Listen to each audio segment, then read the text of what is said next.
All right, welcome in. Welcome back to another episode of Bears Film Room. My name is Dave, joined by Ficky. We cover the Bears for sportsmockery.com. And we have the instant reactions, Bears versus Browns. Bears win 31-3 in a really just an all-around showing for the most part. We have some things we'll nitpick here and there. But again, if you're here with us on YouTube, go ahead and hit that like button. And again, check out all of our post-game articles and everything on sportsmockery.com. So let's hop right in.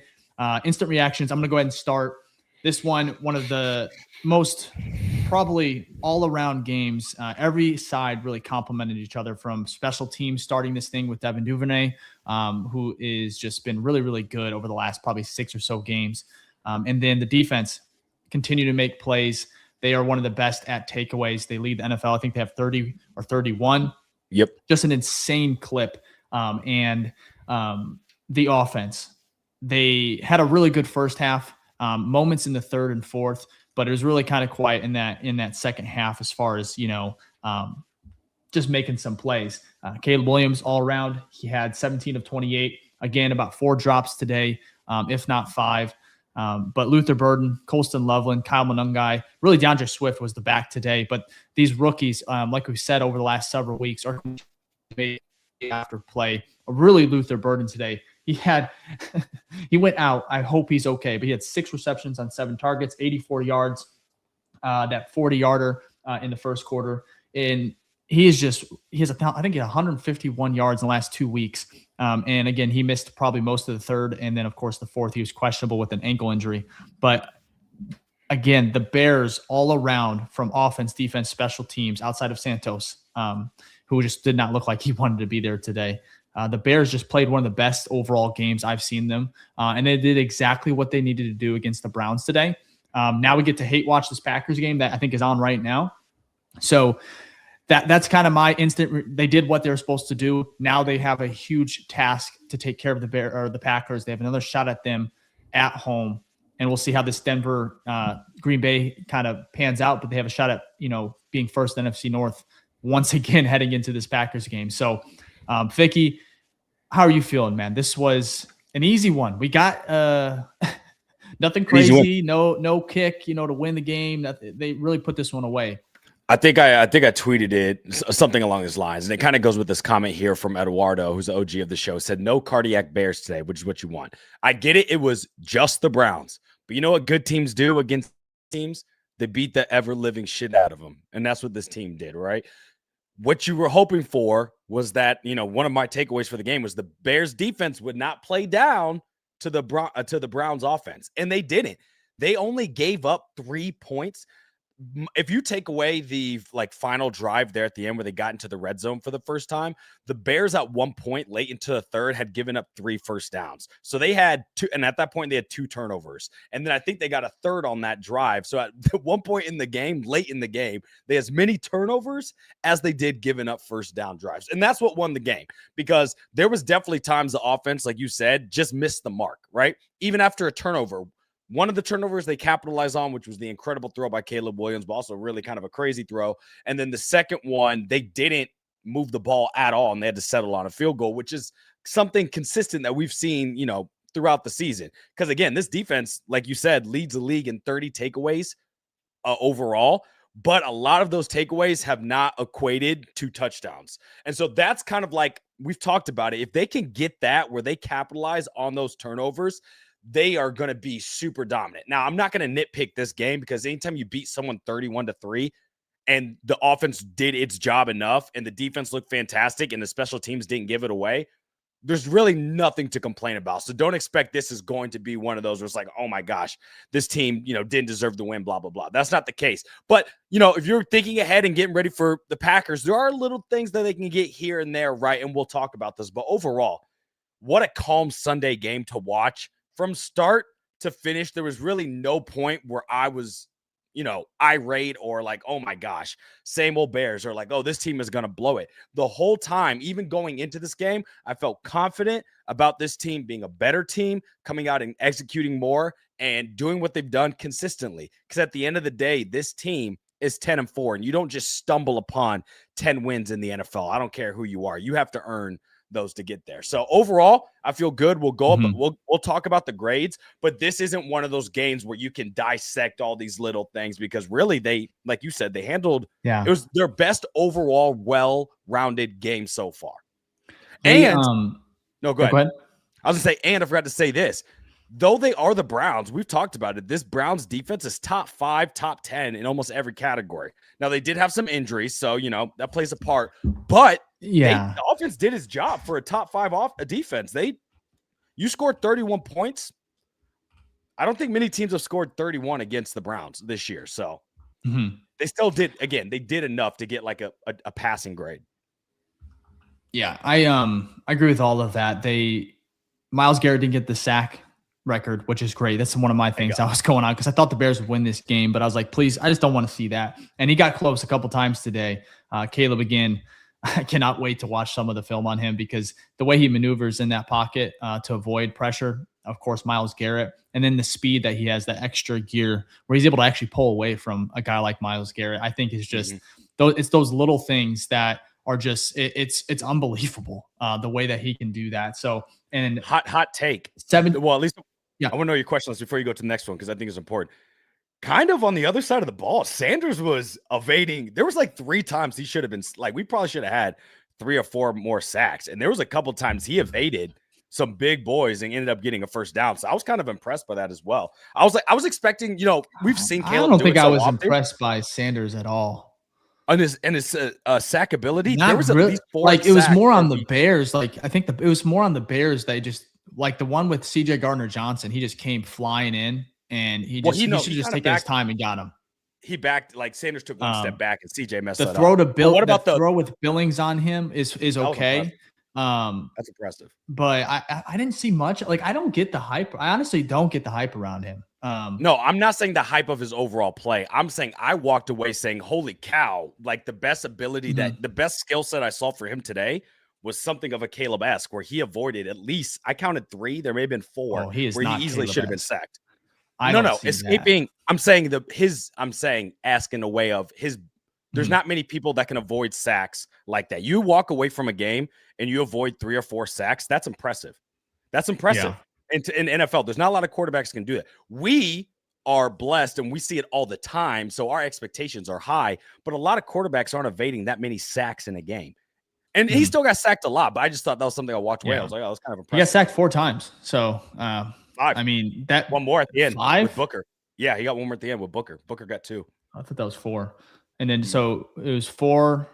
Wait, so Booker had 2. Grady had 2. 1. Grady had 1. Then, let me see. I got pulled up. DeMarco Jackson had the other. Yeah, DeMarco had that blitz and an interception, and there's 1 more. Yeah, because they had 2 on that final drive. Anyways, I'm gonna stick with Caleb. He impressed me today. The throw, of course, a lot of people will talk about that. The way he can really just throw that. It doesn't matter the conditions. That's what's really impressive.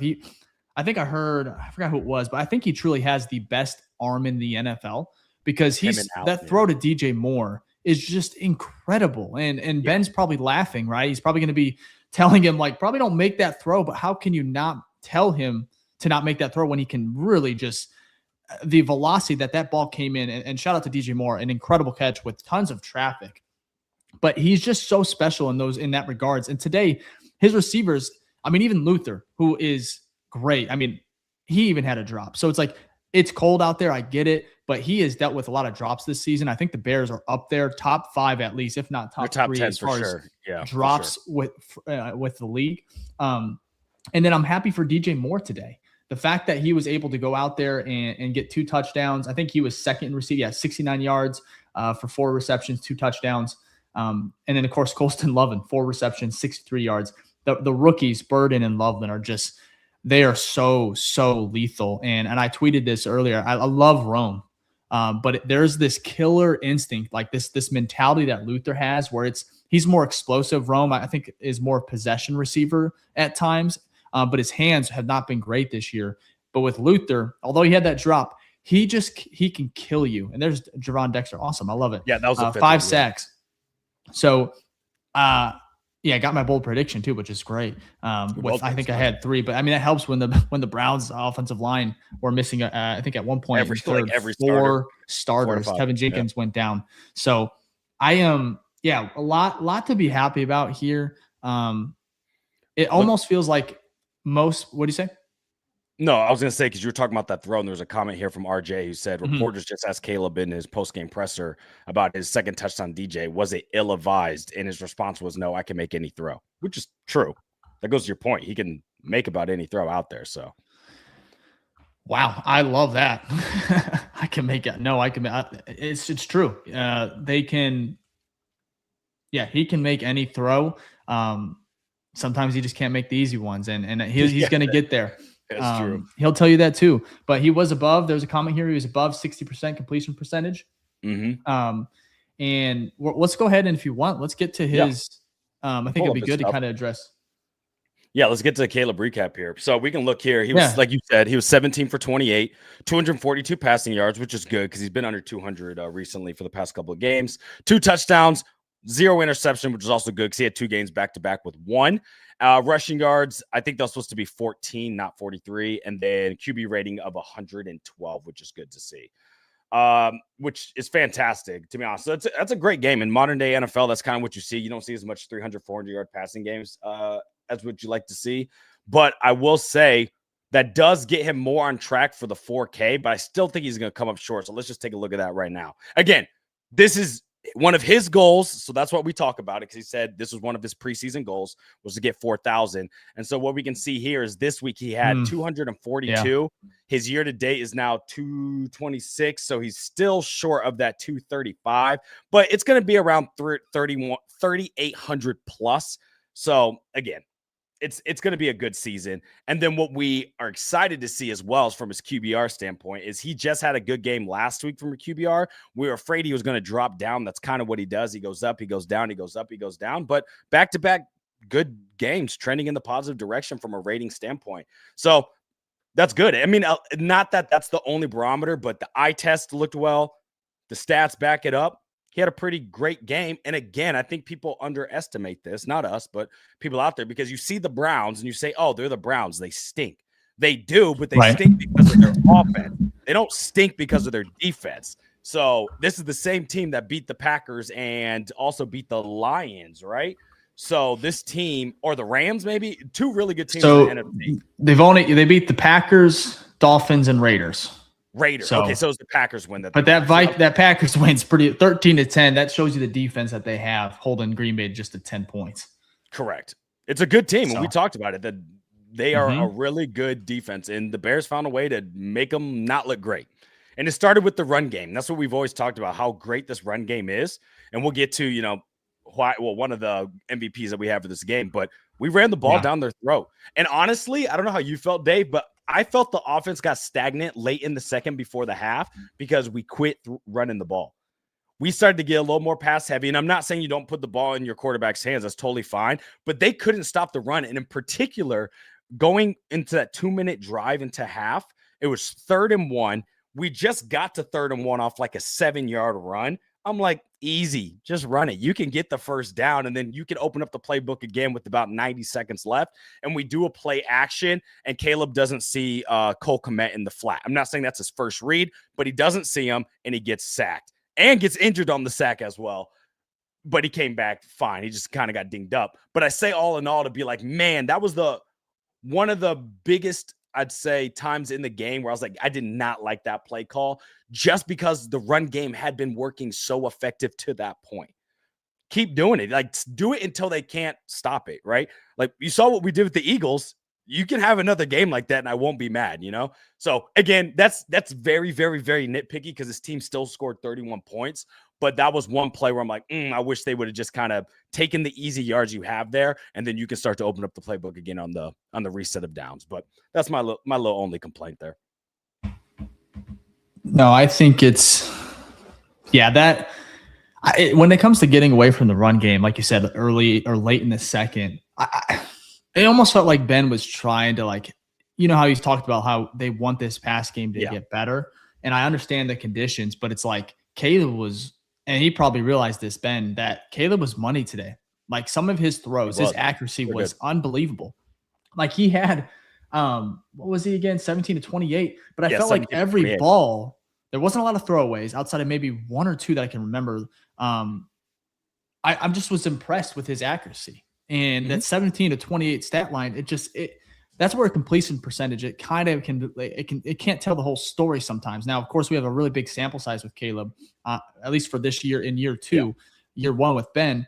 But I think there's times where it's like, it does not tell everything. And so today, I mean, even the drop to that Cole Kmet, first of all, if he keeps running, it's going to he's going to either at least get a couple more yards and it's going to make the DB have to make way better of a play than just when Cole just kind of is falling as he's catching it and just allows the DB to go and make a play on the ball. So impressed with Caleb all around. DeAndre Swift too. I mean, this was just it was a complete game, and we needed one of these. So this is exactly what we talked about going into the game, right? We wanted a confidence boosting game to where you walk away and it's a little reminder because you just had a brutal loss, right? To say, hey, no, we are a good team. And not saying that they're going week by week, changing their mindset of on this team in the season. I'm sure the players aren't. But you can't tell me beating a team like this doesn't boost confidence. It does. They're humans. They're players in that locker room.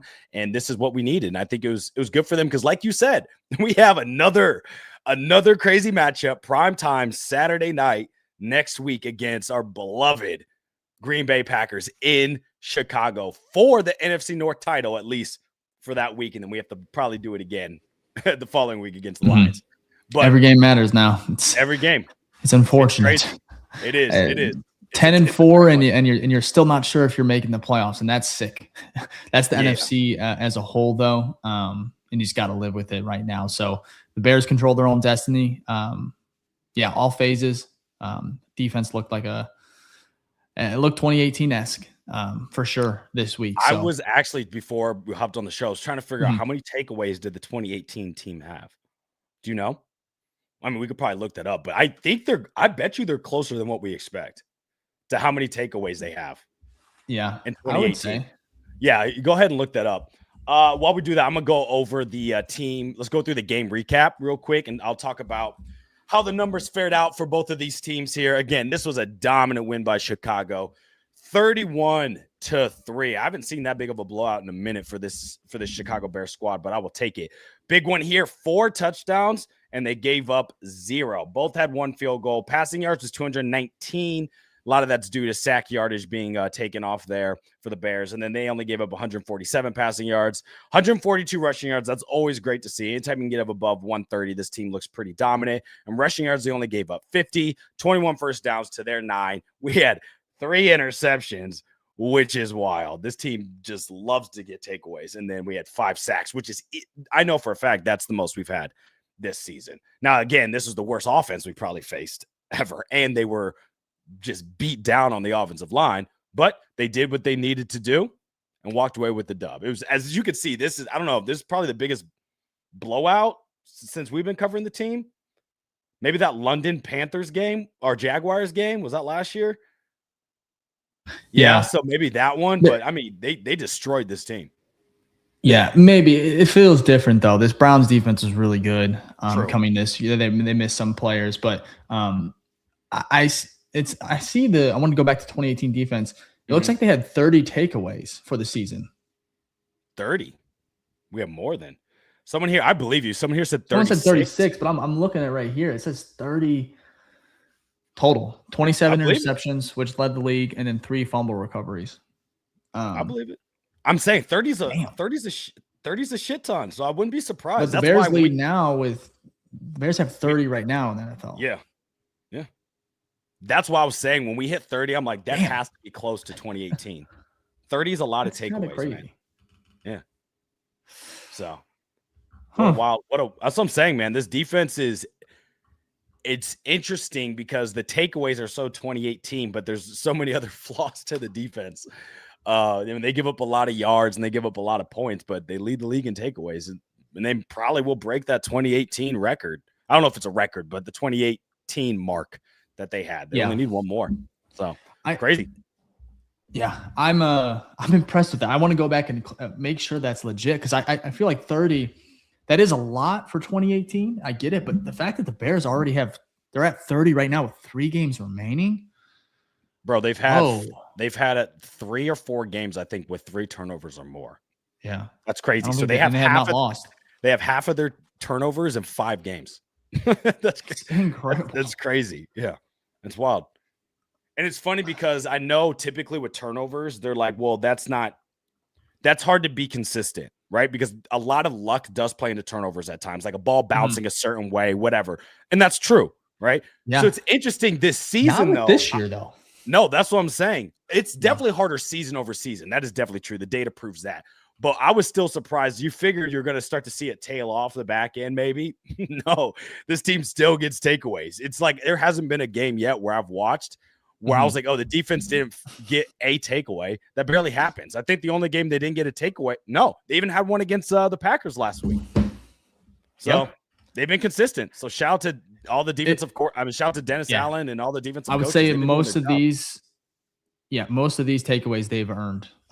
Nothing really lucky outside of maybe an interception or 2 that was just thrown just directly to them. But I mean, even today, CJ Gardner-Johnson, hell of a play. DeMarco Jackson, hell of a play, tipped it to himself. Deshaun Wright almost had another one. That was a hell of a play. Austin Booker, I think, had a strip sack today. But it got forward progress. I'm not sure how they called that, but you know, it's funny. They did that to the Packers last game? You remember where we sacked Jordan Love and then they called forward. He broke the sack, but they called forward progress and we got bailed out. They got to fix how they call that. Like you have to be certain that there's like multiple guys on them. Yeah. Because these guys are fantastic athletes. They're going to break away and stuff. So you can't be calling it dead too early, in my opinion. Yeah. That was a bad call by the refs. Yeah, for sure. It's how do they not call forward progress on Deshaun Wright, taking the ball from Jalen Hurts. And then weeks earlier, they called forward progress on it when the Giants did it. And then of course today it's not as much of a game changing, but it's like, as far as money, Austin Booker is probably going to utilize that as if he gets that strip sack there, it's a money thing, right? Trying to earn more money, which I guess it helps the Bears in the long run that it's not a strip sack, but just a sack. So, yeah, it is what it is. What a weird game. I'm not used to this. Is our first blowout win outside of the Cowboys game, right? Oh yeah, I guess we did blow them out. Yeah, and that one was just more exciting, but. Because this one, I feel like the Bears, they needed to do. This is something they should have done. Like I expected it. Yeah, as I say, expectations are different. We weren't sure that we were more shocked when they did it to the Cowboys because that was week 3. This is week 15, and we kind of expected that you should beat the hell out of this team, and they did. Like I feel like we're not used to that. We're not used to having expectations that the Bears actually meet. Normally they disappoint. It's like, oh, we expect them to do this, and they don't. And they didn't. It was a calming feeling. It was weird. I was watching the game and I was like, am I watching football right now? What is going on? I had to check my heart rate to make sure my heart was pumping because I'm like, this is like so calm to watch this NFL game. But I'll take it. That's what you want. And honestly, it's the calm before the storm because guess it's going to be a nervous wreck getting ready for this primetime night game against Green Bay next week, which I'm ready for. It's going to be awesome, but it's definitely going to be a tale of two different energy levels for sure. Yeah. We need the Lions to lose too this week. But they're playing right now, the Rams, right? Yep, both those games. After this pod, we'll be hopping over there and watching for sure. So for sure, yeah, definitely. We'll see, but yeah, let's go ahead and take our first break here, and then we'll go ahead and get to our other thoughts on this Bears win. First off, thank you for watching the BFR Podcast, the #1 show for the fans. By the fans. If this is your first time here, please like and subscribe as it just helps our show grow and helps the algorithm get this show out to other awesome, amazing Bear fans like y'all as we're trying to grow this community. If this is your first time, also leave a hashtag New Face Gang in the chat. That's hashtag New Face Gang in the chat, and we'll give you a shout out before the end of the show. And if this is not your first time, this is your second time, you've watched over 100 episodes or anything in between, then you are a true OG, and we want to show you some love as well. So please leave a hashtag OG in the chat, and we'll make sure to give you a shout out before the end of the show. Thank y'all for all the support for the #1 show for the fans, by the fans, the BFR Podcast. Now let's get back to the show. Bet. Good stuff. All right, let's get to let's get to our game balls here. Pretty obvious, I would think, even though I think a lot of game balls could be given out here. I'll kick it off here. I'm going to have to give mine to, I think, someone who's had a spectacular season this year, DeAndre Swift. I don't know what it is. I don't know if it's Eric Bieniemy, obviously probably Ben Johnson, the scheme, having a better offensive line. I'm sure it's probably all of the above, but he has been phenomenal. His vision, which I think has been one of his weaknesses, it shined today. There were so many plays where he bounced outside at the right moment and took like a 1 yard run, a possible 1 yard run, end up being like 8 or 9 yards plus. That's fantastic to see. And then another piece of DeAndre Swift, which I think we didn't see last year, is his physicality. This man has been, you've heard a couple pops, helmet to helmet pops with him.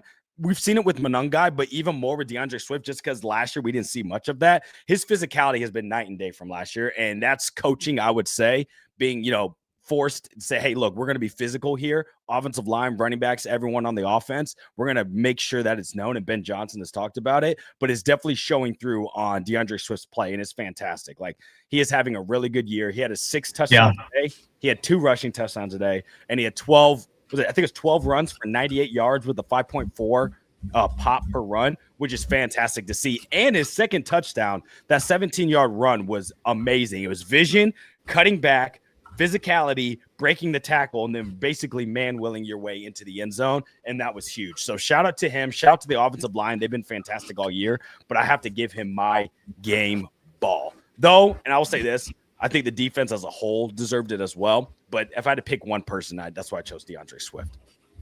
Yeah, I agree with that. 98 yards today, 63 last week, 125 against the Eagles, 90 against Minnesota, 80 against the Giants, 124 versus the Saints, 108 versus the Commanders. I mean, he's had some big-time games. I think he's almost top 10 in yards, too.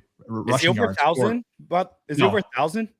Not quite yet. I think he's just about – I don't know if this is updated, if he's at 837 or if that's plus the almost 100 yards he got. So he might be 937. Either way, he's just having a great season. So I agree with you. I like Swift, man. He runs – he's just an incredible runner. And what a story for him. What a tale of two halves, though. Or maybe not halves, but you remember that first three games? Yeah, whatever. Before the bye, we talked about it. I mean, I wrote articles on it as well. It seemed like he just was not having the right vision, not hitting the holes. Like the running game just was not being unlocked in the way it was. And shout to Ben Johnson and the offensive coaching staff saying, hey, this is something we're going to really focus on in the bye week. And it's been unlocked since then. The run game has been good, if not great, in almost every game they've been in. Yeah. Even the games they've lost, they've done pretty well, like the Packers game. Yeah. So he has 837 yards. It is updated. We got that comment here, and 5 touchdowns. So 14th NFL in rushing yards. He also has I think he has 256 receiving yards and then 1 touchdown. And he started off the year really 53 yards, 63 yards, 33 yards, 38 yards. Yeah, and then that's when he went crazy with 108, 124 in back-to-back games against the Commanders and Saints. And he's just had some really, really good, really steady performances with him. And then the pairing of Monangai, it's really just kind of skyrocketed. So this is a good comment here, though, from Jace. I feel like Monangai has had slow weeks. And I think Ben Johnson's come out and said this, he says because he wants to keep the ball in the hands that are hot. In the Eagles game, they were both hot. But in this game, it was DeAndre Swift. So he was like, hey, you deserve the rock. You've been doing well. And that's not saying Monangai had a bad game, but I think Ben Johnson rewards when you are playing well. And I think we saw that today. So, and that's fine. I'm like, hey, we used to actually, I don't know if you remember this, but I remember online, we used to always complain about Matt Nagy when we had the dual running backs back then. I can't remember it, but it'd be like someone would get hot and he would immediately get taken out. And you're like, dude, the dude just ran like 2 back-to-back plays of 8+ yards. Why are we not putting in another running back? And I feel like you don't see that with Ben Johnson. So love it. Coaching. Nothing better. But let's get to your MVP here, which I think is also very well deserved. Yeah, Caleb Williams. There's so many guys you can give it to today, especially on that defensive side. But what he's been having to battle through, the Bears have 10 wins, and he gets a lot of hate. He gets a lot of criticism. But he just goes out there. He plays hard. He's a good teammate. He's tough as hell today. We saw that. He makes incredible plays. And there's things that you have to live with where there's growing pains. And sometimes he's going to have some Brett Favre in him. He's going to have some of these tendencies where it's like he's got a big game hunt when you could probably get those, like you said, 4 or 5 yards, whether it's just running the ball. But for me, Caleb, he's proving that he's really grown a lot just from week 1, and the trust that Ben has in him. I thought today was just, the stat sheet still does not show how good he played because of some of the drops, but he delivered. This could have been easily, how many times have we seen it before where the Bears just, blow this one, where they just keep this team in it, or they end up just losing, right? In a game that they you thought that was going to happen? No, in the game? No, not like fully, but like, not at the end of the game. But you remember it was 14-3. We just messed up. We went 3 and out. Yeah. I thought we were going to win, but I'm saying the old Bears at that 14-3 point, the Browns march down, get points right before the half. They get the ball back, right? And I think that was a time where I'm like, hey, if the Bears allow the Browns to do this, it's showing that they're not truly like that type of team, and they didn't. They literally didn't let the Browns move the ball at all, and got the ball back, and then got themselves in field goal position. So I'm saying like that was a true example that you're talking about.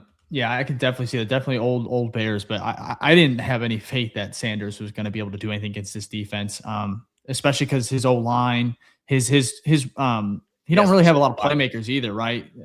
Out there today. So I just didn't have any faith. I was like, if the Bears want to let this team back in it, I just didn't think they had enough firepower to even if the Bears are like, giving them every opportunity. It's different if Caleb would turn the ball over, but he just doesn't. So that's true. Very, very rare. Very good point. That's a very good point. So, I'm going to give this one to Caleb. Big game next week. Cannot wait. But they did exactly what they were supposed to do here today. So, that's my MVP. But again, that defense, we got to give them credit. Good Lord. They're unbelievable. They're man. It is.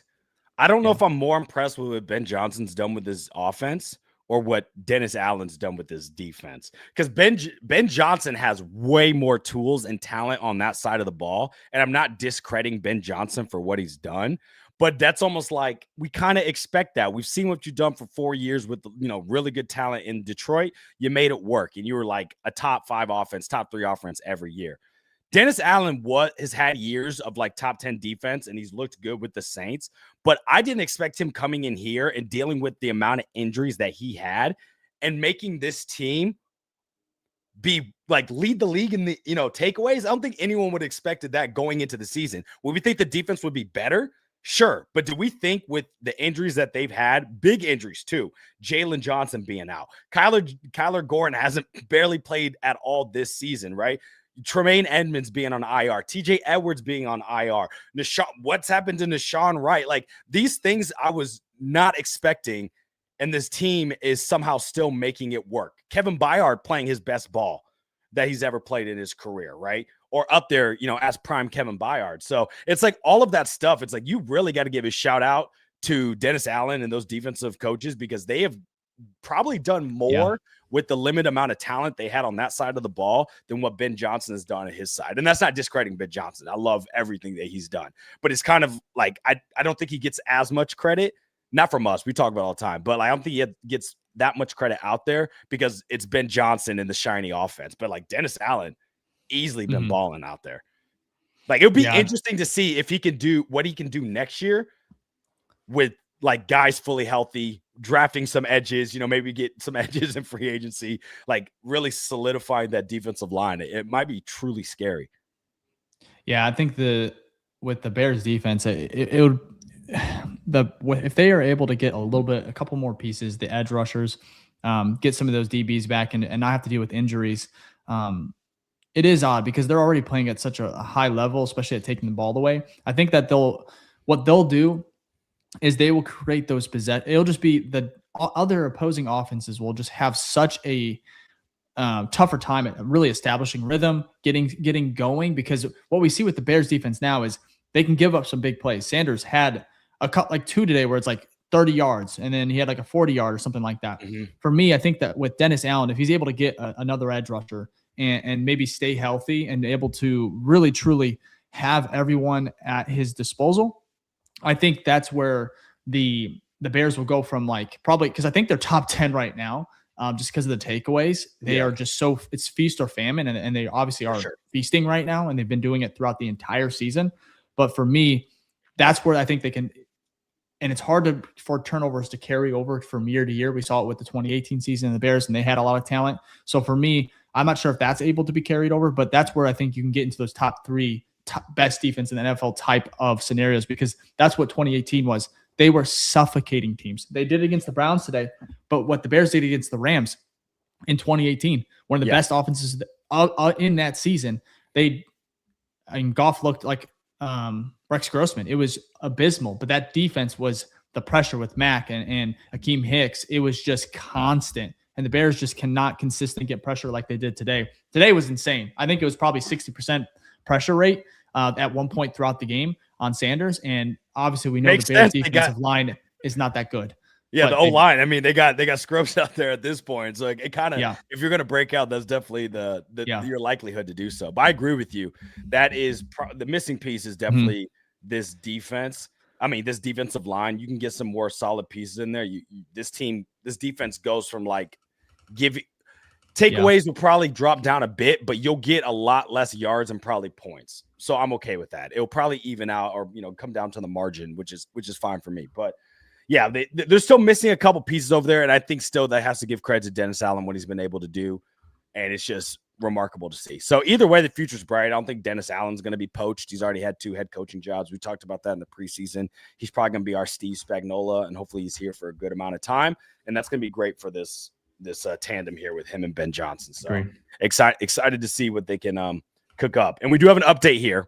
Thank you, Paul Dorman, 7961 on YouTube. Broncos 7, Packers 6. Love to see it. If someone knows the score of the Rams-Lions game as well, make sure to drop that in. And then, Dave, I want to say this final thing on the 2018 defense.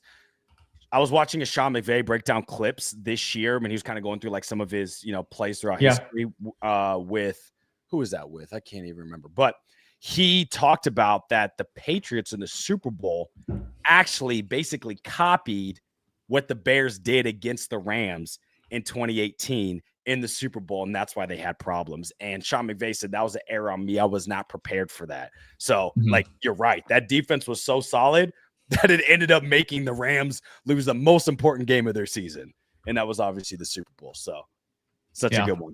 Oh, okay, here we go. That's not bad. 10-7 Rams. So we can definitely come back from that. Thank you, Eduardo and Marisa. Appreciate that. So it should be good. One thing I do want to bring up too, Dave, I've been seeing a lot of this.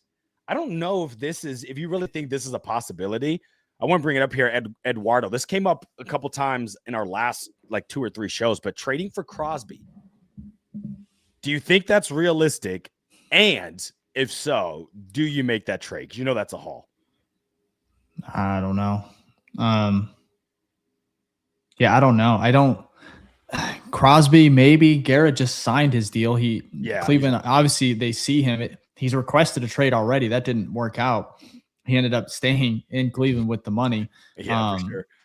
He's like, I want to win. And he signs a massive. The problem with that, like I love Miles and especially Max Crosby. Both of those guys are just unbelievable, but they will cost so much draft capital, so much money.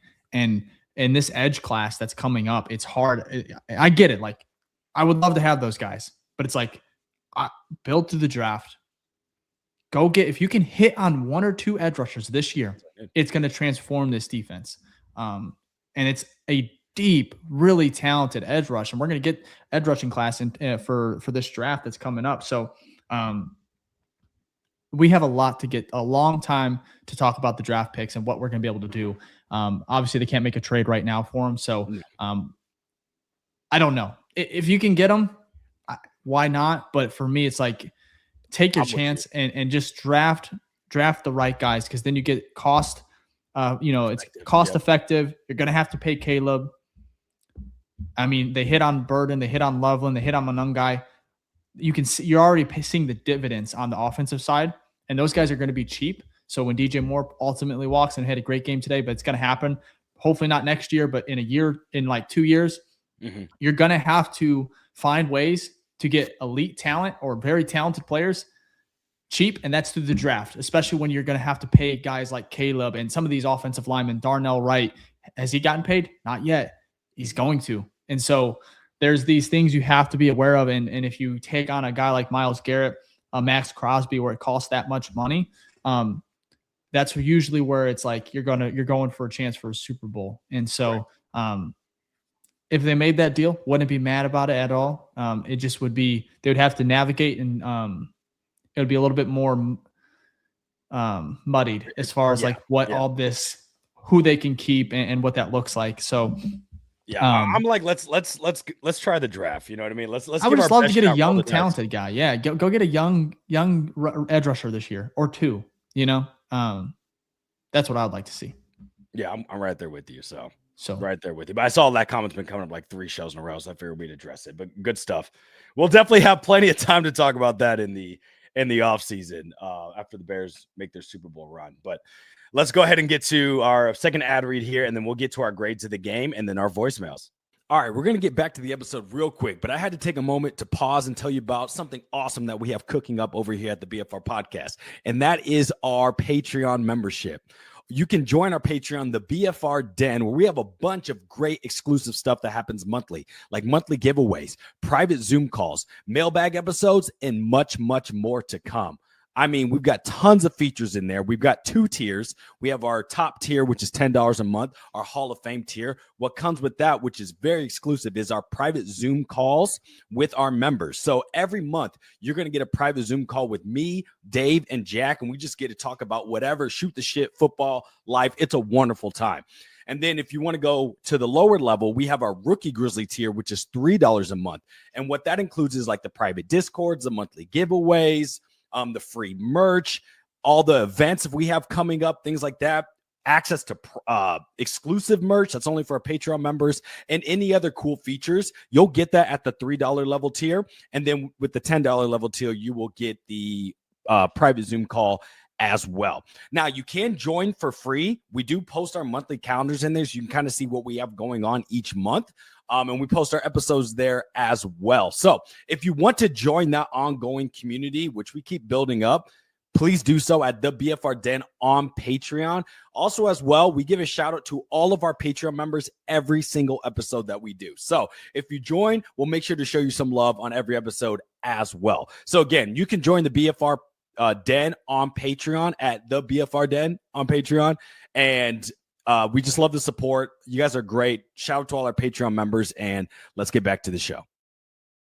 Appreciate it. Yes, shout out to Patreon members. Really do appreciate y'all. And again, if you want to join, you can. Link in description. We do have weekly contests going on there, giveaways every month, and a whole bunch of fun stuff. So appreciate the support.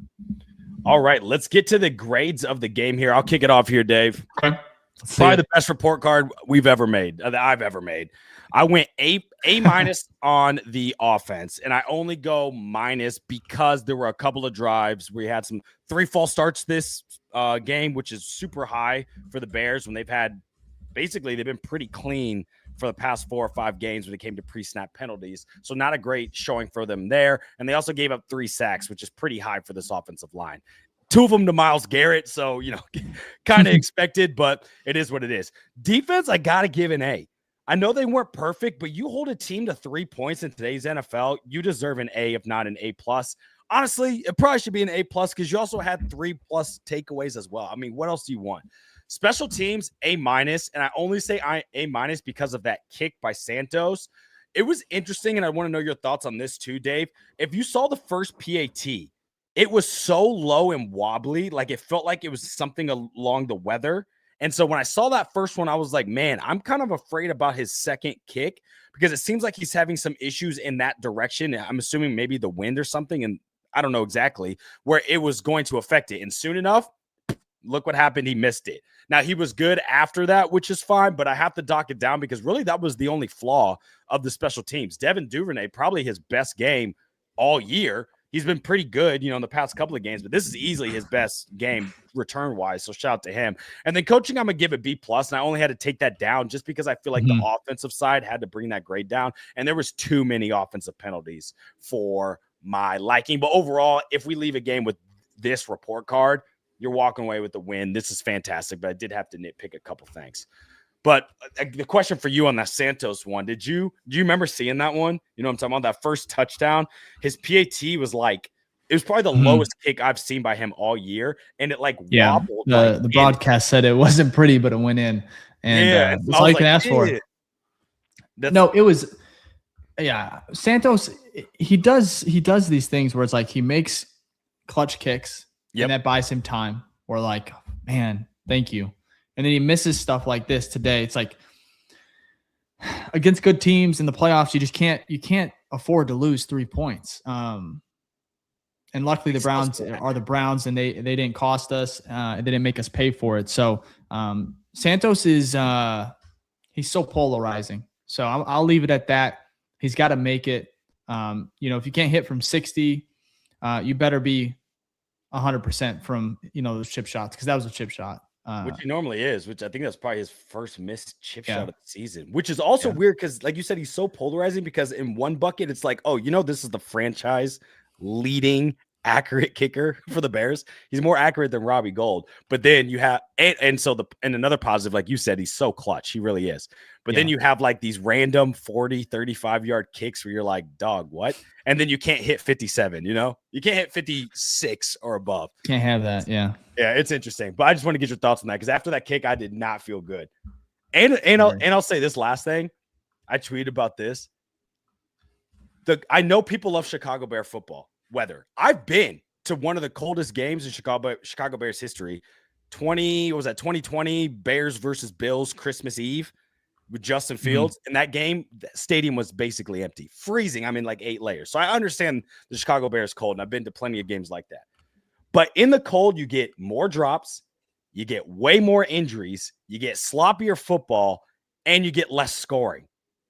I don't know. None of those from an entertainment standpoint as a fan are beneficial to me. So I am so ready to I get it. I get the tradition and all of that behind it. And I get, like it'd be soft and all that, but it's not like it's brought us championships. So I think I'd rather put him indoors, and especially with Ben Johnson, you saw what he did indoors in freaking Ford Field in Detroit. So I'd rather put him indoors and watch that offense really thrive. But I wanted to pick your brain on that. What's your thoughts? I like Caleb. He said here, I was trying to find it. So he said, this is football weather. This is bear weather. So bear down. When he asked about playing in this cold, I like that he embraces it. I agree. I want a dome though. It's not even a question here. I figured you felt the same, but it's such a polarizing topic because it's such tradition. But I'm like, dude, Caleb probably throws. Give me what Minnesota has, where it's exactly. Beautiful. Ben would probably prefer it with this offense. Defense too. I bet Nashawn doesn't drop that pick. It's not fucking 10 degrees. Luther doesn't drop it. It's just different. And the Bears need a better stadium. So give me the dome. This weather's cool, but it affects the game. It does. So I want winning. So if it makes the experience, you're freezing your ass off. So there's no way. There's no way I would take that over. People don't if you've been, you understand. Like I said, I've been to the game where you walk 10 feet from getting your food and you can't even eat it. So that's not that great of an experience, and money just wasted. But I'll get off my soapbox here. But I just want to get your thoughts on that. Love to see your grades of the game here, though. Go ahead and break these down. Yeah, I wasn't as high on you. There's some stuff that I feel like they left out there. Offense, not a complete game, better. I think I contribute that to, maybe abandoning the run game a little bit. At times, Luther going down hurts because he was going to go over 100 yards easily. But defensively, really, really good too. I'm trying to be nitpicky here. They gave up a couple big plays. They left a few sacks out there. They got 5.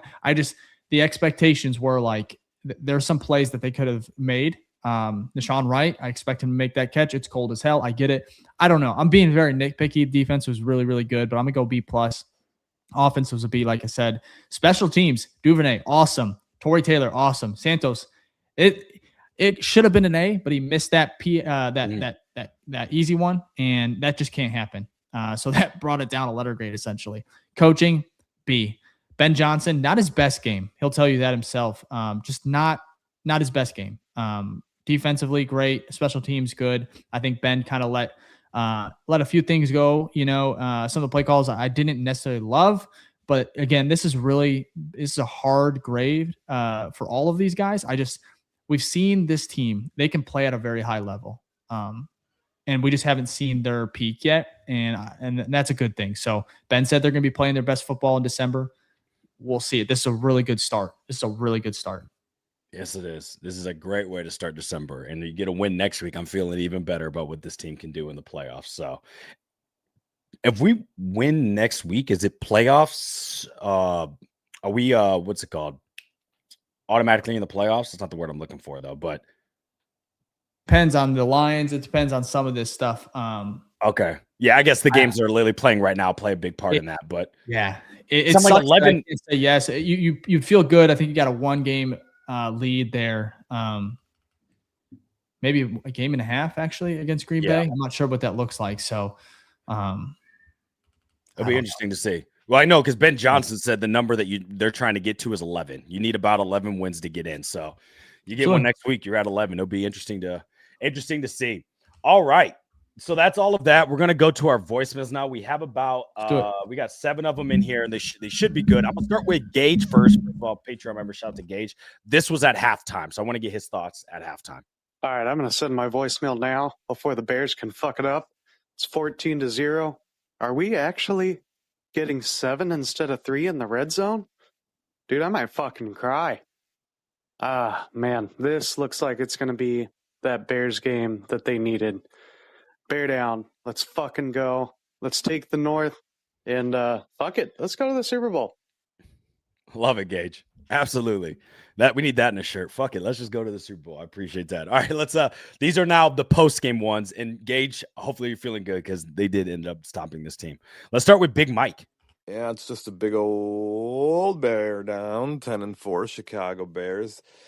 Offense got to stay in a groove, man. Like, when we're hot, but when they're bad, they're fucking just like 3 and out, 3 and out, 3 and out. So, Packers, Saturday night, huge game. We all know the implications. Let's get it. Let's make the playoffs. I'm looking at my TV, and Patrick Mahomes is dead. Ugh. Bear down, boys. Have a great day. Happy holidays. Talk to you guys Saturday when the Bears win. Bear down. Yeah, Chiefs are eliminated from the playoffs. Crazy. And Patrick got hurt bad. So that was tough. Also, Big Mike, love the way you ended that voicemail. I've never heard bear down like that. I might have to steal that one. Appreciate it. Let's go to Jerome from Darien next. Gentlemen, bear down. Another beautiful Bears victory. This is another one that is most definitely a big step in the right direction. Beating down a team that you should beat down. That's the way to handle business. Getting ready for Green Bay next week. All I got to say is we're taking first place. The Bears are going to win the division. Bear the fuck down. It's Jerome from Darien. I hope y'all boys have a lovely, lovely day. Will do. Appreciate it, Jerome. I love the confidence, man. I don't think we've ever been this confident about winning division. What a beautiful place to be. Let's go to Tony next. That is a Bears dub. Domination by both the offense and especially the defense. I did want to say this earlier. I don't know if anyone else noticed. There was a ton of pigeons throughout at least the first half of the game. I just thought it was really funny. Anyway, we are up against Green Bay on Saturday. We need this game next week. If we do not get this game next week, I don't know how confident we are going into the playoffs. At this point, I think we're playoff bound. Anyway, bear down. Let's go. Love it, Tony. And you're right. There were a lot of pigeons. Those pigeons in the first quarter. Luther made a catch. I think it was his 40-yard reception, and he caught it. And of course, he got some more yards after the catch. And then pigeons were flying as he was running. It was just crazy. They don't care. It's just like, whatever. We're trying to get food, which is funny as hell. Shout out to the pigeons. Maybe those good luck. We need more of those at our games. Let's go to Michael from across the pond next. Bear down, fuckers. Good to have a game where I wasn't shitting it the entire time. Good win by the Bears. Love it. Short and sweet. Absolutely. It was funny. We were in the Discord and I was like, how is everyone feeling? He's like, yeah, I'm shitting my pants. I'm like, I promise you, it's probably not going to be that bad of a game, Michael. Yeah. I'm glad I was right there, but glad you got to enjoy it, Michael. Appreciate it. We got Mark here. I got to keep this short because I'm at work, but hey, man, the Bears won 31-3, 4 touchdowns. You know, it's Caleb for 2 touchdowns to DJ, and he scored twice. That's awesome. DJ earning his number 1 wide receiver type of contract that we paid him. Mm-hmm. Hey, Myles Garrett, shout out to him for being on this terrible Browns team. You know, he only sacked Caleb 1.5 times. Shout out for him for only keeping it to 1.5 times. Next week we get our get back. Bear down. The Bears. I'm out.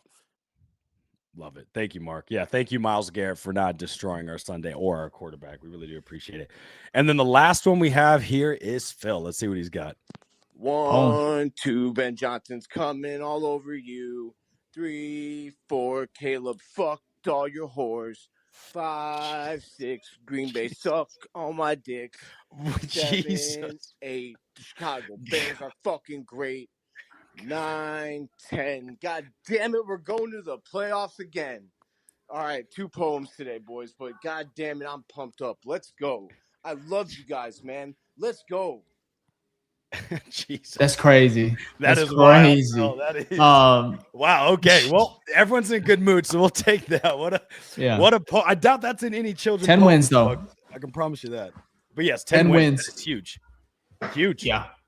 We have a chance. I know, and we're looking far ahead here, Dave, but this technically can be a 12-4 team.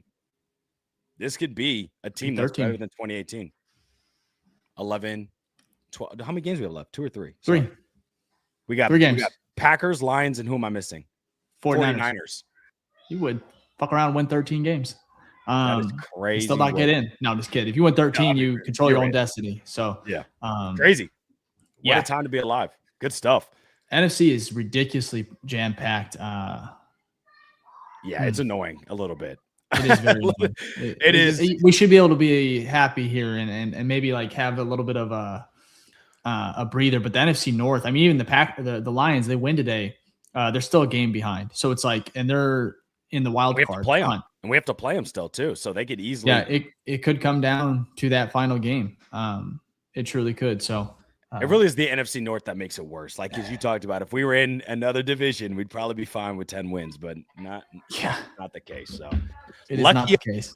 Lucky us. It is what it is. But you know who's also lucky?